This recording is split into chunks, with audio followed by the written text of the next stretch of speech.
Time for a bit of a rant, particularly around nutrition. I see a lot of really bad nutritional advice, but particularly for triathletes or runners on their race nutrition, and it really gets my goat as to how context isn't given to the advice. Now, where I'm coming from is I'm a coach, ultra coach, and triathlon coach. I've done certainly sports nutrition certifications. I work with Jupiter's Health down the Gold Coast, who do metabolic testing. So I've sent about 25, 30 athletes down there, and I get tested myself. So I understand the subject. But so often on the internet, YouTube, I see advice that is just wrong because it doesn't give context. So let me explain. What I do see often is people promoting that you've got to be trying to get in as many carbs into race day as possible. So practicing getting 90, 120 grams of carbs an hour. And that is just not true for most people. You've got to think of it as it is not the fuel that drives the power or the intensity. It is the power that creates the need for the carbohydrates. Right.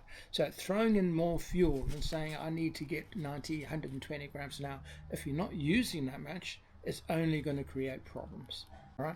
Likewise, if you're hitting like 300 watts average across a 3-hour race, yes, you're going to need carbohydrates. That drives the need for getting high levels of carbs. Now, good example of that is somebody pushing out around about 150, 180 watts, they're only likely to need 40 grams an hour.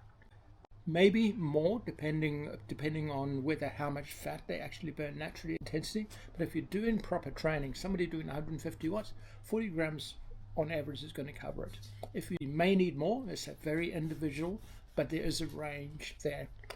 Now, at that aerobic capacity, you're going to get about 300, the equivalent of 300 grams coming from fat burning.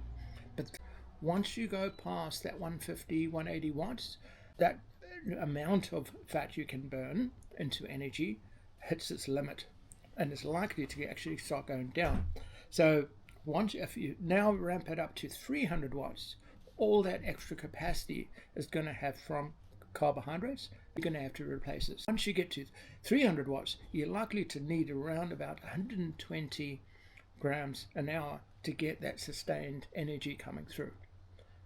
If you're doing 150 and you try and feed yourself 120, you're going to get gut problems, you're going to get bloating, your stomach is going to shut down, and then you're going to get no energy.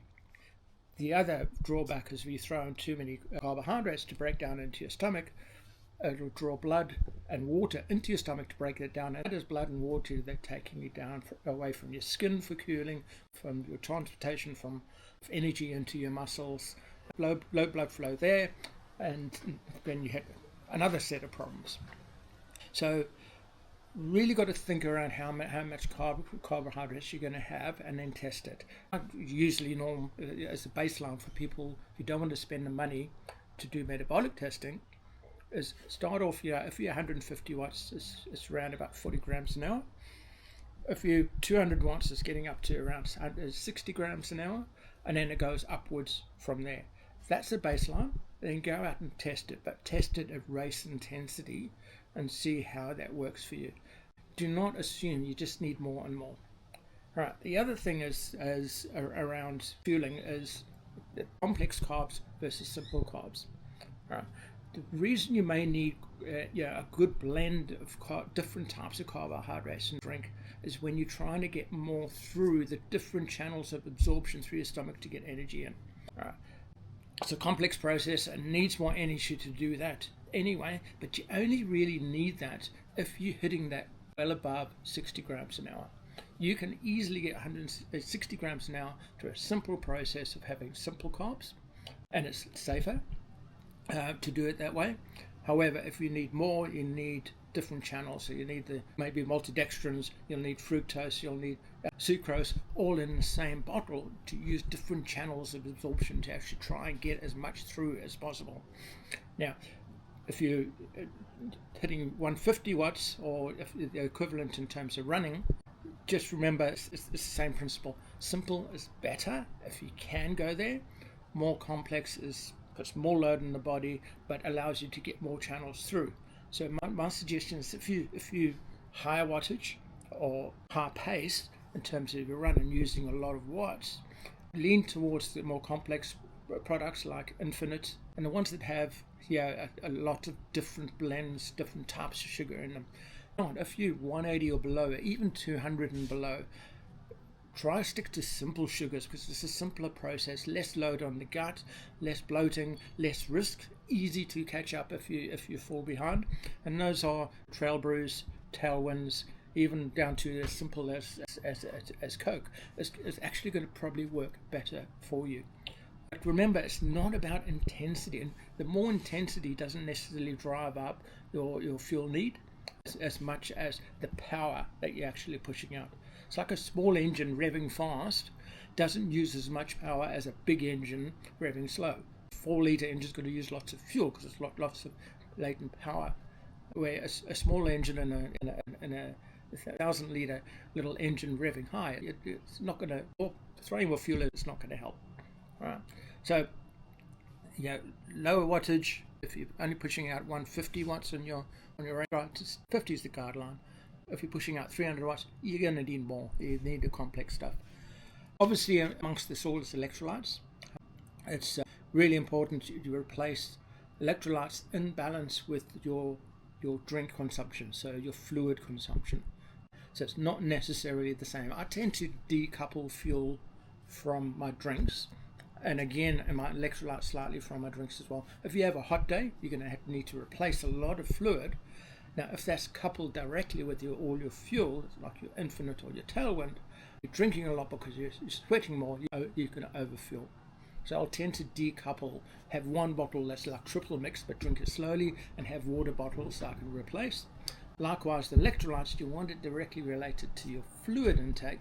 So again, I'll tend to actually take salt tablets or Trail Brew electrolyte juice to make sure I can have the right amount of electrolytes. So if I feel I need salt, I can add more in. So slightly a decoupling from water. So if I'm drinking fluids only in a race, which I tend to do, I'll have water and I'll have this strong mix of Trail Brew in a bottle that will last me for 4 hours, and sip on that and drink water on the side, have electrolyte tabs, and now I can actually control how much I'm having of what at any point in time in a race, rather being closely linked together and having to work out massive sums trying to make sure I get things right when it gets too hot or it gets cool. But the other thing is obviously test baseline 40 grams an hour, that 150, 300 watts you've got to go get it probably close to 120, 50 watts probably around about 90, and then use that as a baseline, but test it at race intensity. A lot of people will go out there and they'll ride on the weekends and they'll do maybe some intervals at race intensity, but most of it is zone 2 aerobic, where you're racing in zone 3, all right, and then they'll think, oh, I've got this dialed in, and then they race at zone 3 for long periods of time, and suddenly the nutrition isn't enough. Or they'll test the fuel at for an hour, drinking at 90 grams an hour, but when they go longer to 3 hours at that intensity, the stomach can't take it. You've got to test, you've got to practice. Higher things, it becomes complex, it becomes almost train in the gut to be able to handle the carbs. When you lot it, it's not so much of a problem. You just got to control how much you have so you don't blow your stomach up. That's more the case. I tend to go for fluid intakes, gel as reserve, easy to take on board, it absorbs quickly. For ultras and stage races, you might need to actually get some solids in there. Again, small pieces of solids, often it can digest, keep some granularity, get some granularity in your stomach. It's a good idea. No need to overdo it though. But I tend to, even on the real long races, Ultraman and even Extra Himalayas, I was predominantly fluids for most of the race. But because of the nature of it, the lower intensity periods, I would have tried to get a little bit of solids in there. Really long races, you only need protein when you start going over, probably the, I would say that even the 12, 18 hours. Then you got to start throwing protein in there as well to actually keep that reserve in terms of that in race recovery, keeping the muscles in good condition. That's about it. I'll go back to the beginning. It's a bit of a rant of mine. I just constantly hear more carbs, more carbs. And it's just wrong for most people. But remember, the watts you're pushing out or the power you're pushing out creates the demand for the amount of carbs you need. It is not the carbs that are supplying the energy to make you go faster. You need to go fast first to develop the need, not throw in what we think is rocket fuel that's going to make it go faster. That just doesn't work that way. Anyway, reach out to me if you've got any questions about this. It's a pet topic of mine. I've had a lot of success. I had an athlete doing the 100 miler a short while ago. Previous 2 attempts, she was told to just keep eating. You're going to need it to get through the 100 miles, lots as much food as possible. Sent to a better metabolic test. So you ran a baseline for a whole race of 40 grams. There was a mix of around about 30 grams an hour in terms of fluids, and because it was obviously a over 24-hour race, lots of some granularity in there, some food, some caffeine at strategic places, but we've just brought her back to almost half what she had on the previous 2 attempts. You sailed through the race, no nutritional problems at all. And that's just one example of some of the things they have. So Infinite's good, Trail Brew's good, Coke's good. Really depends on your race intensity and the power you're pushing out as the primary factor.